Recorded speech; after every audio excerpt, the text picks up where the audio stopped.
Was ek bang gewees om die Legacy Builder plan te koop? Ja, ek was. Ek was onseker. Dis geld wat jy insit, wat jy wonder, yes, gaan jy dit ooit terugkry? Maar, weet jy wat?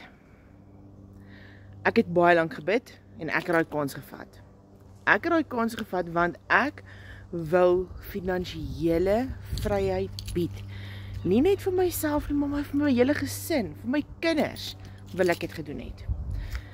So, ek het daai kans gevat. En ek is eerlik, ek was bang gewees. Want ek het spaargeld gehad wat ek kon gebruik het op ander plekke om gaatjies toe te maak. Maar ek het besluit, weet jy wat? Ek gaan dit doen. Ek gaan daai kans vat en ek gaan dit maak werk. En ek maak dit werk. Ek daag op, ek post my content en ek vertel vir mense, vir mammas daar buite wat regtig in 'n knyp, in 'n penarie sit van gaan ons deur hierdie maand kan kom.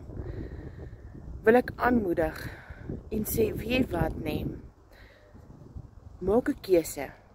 Maak 'n keuse vandag om van die finansiële vryheid te bied vir jou gesin en vir jou kinders. Komment bang. En ek wys jou hoe om die vrees en die bang uit dit uit te haal, waar jy jouself net kan begin geniet.